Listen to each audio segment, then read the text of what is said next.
Hi peoples, welcome back. Here I am from my purple wall. Hi James. Oh, easy. It's okay. Oh, sorry. I thought I heard you listening to someone else. No, it's me. No, I heard that Australian guy. Nah, it's me. Yeah, you're interrupting my video right now. Oh, sorry. Okay, I forgive you this time. Hi guys, welcome back. Here I am in front of my purple wall. Say hi, Christian. Hello. So yeah, based on the title of this video, this is about the time I got a 2-2. So this is kind of like a kind of motivational inspiration type thing, because usually you know, getting a 2-2 is seen as like this negative thing, and I just wanted to make this video to show you that it's actually not as bad as people make it out to be. So yeah, there we go. So let's talk about it. Yeah, so yeah, for my undergrads I graduated with a 2-2. So for those who don't know what a 2-2 is, like the way the degree system works, so you've got a first, which is the equivalent of an A, and then you've got a 2-1, which is a B, and then a 2-2, which is a C, and then a third, and then there's nothing else after that. So yeah, so after my 3 years, yeah, I finished with a 2-2, and it was one of those moments. It was like it was bittersweet, because I was really proud because I graduated, because it was really hard, you know, for me to get to that point. So I was happy, but then I was also sad because I knew that I could have done better. So I was a little bit like, oh, you know, like I was happy that I was graduating, but I was like, oh, I could have, you know, I could have done better. I could have got like a first, I could have got a 2-1, you know. And you know, it was partly my fault and it wasn't my fault. There were things that were going on and I didn't really deal with them in the best way. I didn't really like seek help when I needed to, and I was just kind of suffering on my own in silence and not really talking to people. But yeah, so anyways, it doesn't really matter why. The fact of the matter is I got a 2-2. So yeah, so I graduated and everything, and so I studied psychology, and like if you want to pursue psychology, like to become a psychologist, you need to get at least a first or a 2-1. So loads of people were telling me, they were like, well, you might as well give up now, like, because I still wanted to be a psychologist, but everyone was just saying like, oh, you might as well just give up because you've got a 2-2, like you're not smart enough to be a psychologist, like just pick something else, like you're not good enough. Bearing in mind, all these people that were saying this to me, they have never been to university. They didn't have a degree or anything. They didn't know what I had gone through to get the 2-2 in the first place. And yeah, so they were just like very negative. Like the people who had, you know, gone to university and had degrees and stuff, when I told them, they were like, oh, like, you know, they didn't make me feel bad about the fact that I had a 2-2. It was the people that had who didn't even have a degree, and they were saying like, oh yeah, like just give up, just give up. And you know, for a lot of people that's very discouraging. For a lot of people who aren't really strong in that kind of way, if enough people tell you like give up, don't do it, you're not good enough, you're not smart enough, you know, you'll believe it. But I've been through too many things in my life to let people tell me that I can't do things. Even I tell myself that I can't do things, and I'm like, actually you're wrong, you can. So yeah, so I just ignored all these people. I had it many times. So I graduated in 2014, and you know, I was unemployed for about 3 months. I'd applied for a job at a mental health hospital, working as a healthcare assistant, because I wanted to go into like mental health, and I thought, well, I need experience, because again, with psychology you need to have experience in like the field of just like either mental health or forensic, or like whatever environment you're going into, you need experience, like it's not just the degree. So I thought, yeah, being a healthcare assistant in a mental health hospital, that's going to be a really good thing to do. So I applied and I got the job, and then it took a while, because when you're working in a hospital, it's very sensitive, so you have to go through a lot of like a DBS check, which is basically you know, they check out your background, make sure you're not a criminal and all that kind of stuff, and make sure that you can, because you're working with vulnerable people. So, you know, make sure that you haven't had any offences, you know, towards vulnerable people, and you're not a danger to them. Yeah, so then I started work in December of 2014. And then, yeah, so I was working as a healthcare assistant. I was mostly working with in the men's service. I was on the bank, so I was on a 0-hour contract. Yeah, so I was working in the men's service, and then I worked a little bit on women's. And like at the place that I was working at, when you start, you're only allowed to do day shifts, but if you want to do like night shifts, you have to work on like every every sector. So they have like elderly, women's, men's, neuro and adolescents. So you have to work on at least 2 wards and then do an application, and then you can go and work to do nights. And I really wanted to do nights because it was more money, and my plan was I wanted to go back to university to do my master's in psychology. So it's like, yeah, you know, I needed to save up a lot of money in a short space of time. So I was like, yeah, I need to do nights because I'll make enough money. So yeah, so I worked there the whole year. Like, I was working there, and I was meeting lots of people at work and stuff, and you know, they were asking like, oh, what are you doing, that kind of thing. I was telling them like I graduated, and then it was like the dreaded question of, well, what did you get? And when when people used to ask me, I wasn't ashamed. Like I would say like, oh, I got a 2-2. But then every time I would tell people, they would just kind of pull this face and be like, ooh, like, oh, I'm really sorry for you, like, oh, that's a shame, kind of thing. And then, so because I kept having that response, like it made me like ashamed. Suddenly I didn't want to tell people that I had a degree, because it was like people were just like, oh, that sucks, like, oh. And then I was just having that constantly, like the whole time I was working there. People were saying like, so you want to go back to school to do psychology? And it's like, how's that going to work, because like you basically failed, like just give up. And you know, so loads of people were trying to like discourage me, and they were saying like, you know, why don't you be a nurse, because you're working as a healthcare assistant anyway, and the next step up from a healthcare assistant is a nurse. So it's like, yeah, just go back to school for 3 years, become a nurse. And you know, because they were saying like, oh, you have the personality for a nurse, like you're very caring and kind, and you're a good healthcare assistant, so you'll be a good nurse. You just need like the medical side of it.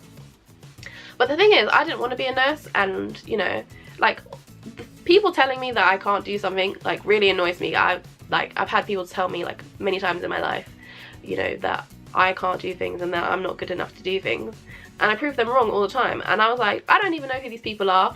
So I just, you know, I kept ignoring them. But it was hard, because it was like, you know, to have constantly, like, it was very frequent, people telling me like, give up, give up, give up. And it's like, all these people, it's like, you're not helpful at all.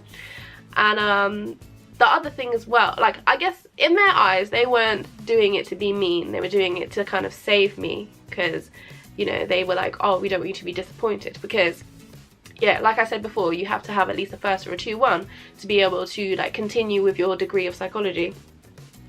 And so the master's program that I was gonna apply for, I needed at least a 2-1.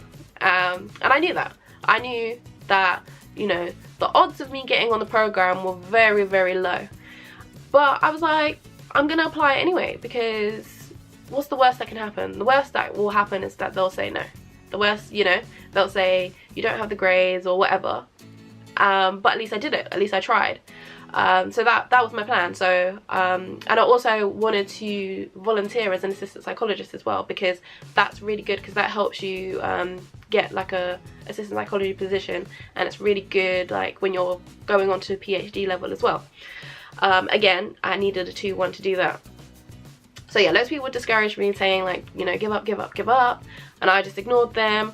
I worked a whole year. I saved up money, all the money that I needed to go back to school to do my master's, because it was like £5,800, but then I got like a discount, so then it worked out as like 4,200. So I saved all that money up myself, and then I applied for the program next year, so 2015. I applied for September to go do the masters at Northampton. So I did the application. You have to write a personal statement and everything, so I wrote a personal statement, and then yeah, I think like a week, I needed references as well. So then there was all this trouble of like trying to get a reference because like the person who's meant to be giving me a reference was just, he would just go MIA and like just ignore me, which wasn't very nice. But he wasn't very helpful for a lot of things that I needed when I was at school. But anyways, yeah, so a few weeks later I got an email from the module coordinator of the program, and so she said like, oh, would you come in for an interview? So I was like, yeah.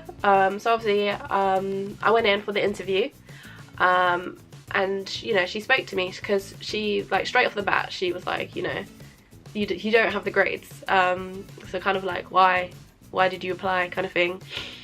And you know, I was just honest with her. I just told her, you know, that's not a representation of me, like, you know, that grade, like, yeah, that's what I got, but that's not who I am, you know, that's not like, you know, that's not my whole like academic whatever, like, you know, in a nutshell.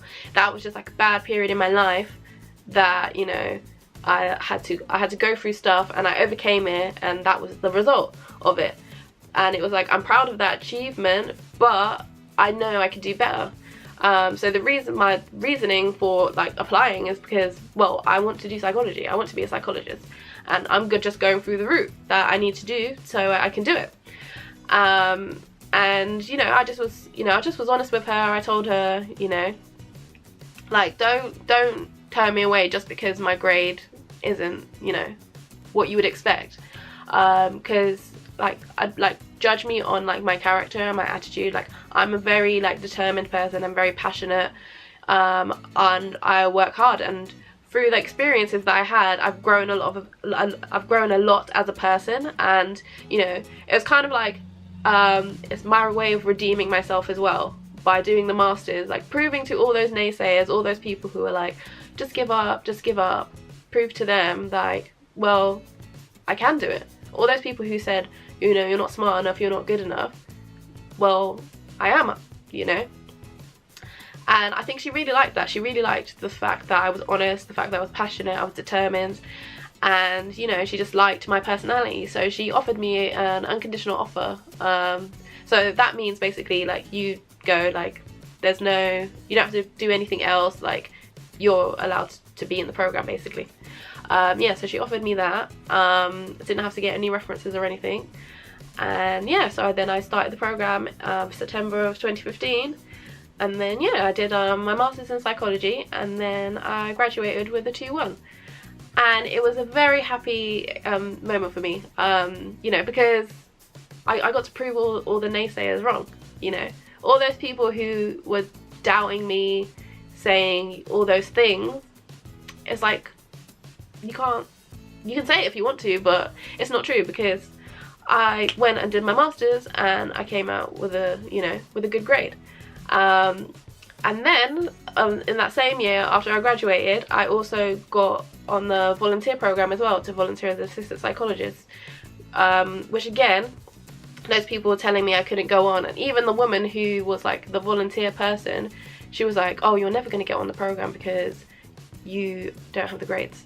So I was like, fine, I'll get the grade. I'll do my masters and I'll get the grade, and then I'll apply again, and then I'll get, you know, the volunteer position.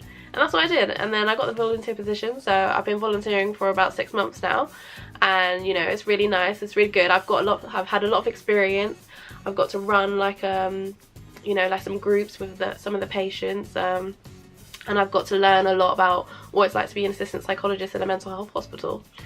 So yeah, that's basically it, really. But yeah, I just wanted to like share this, because I know there's a lot of people who, you know, they're kind of in a similar boat as me, and like, not necessarily if you're doing psychology, just any degree, and you know, you don't necessarily get the grade that you need, but you still want to pursue it.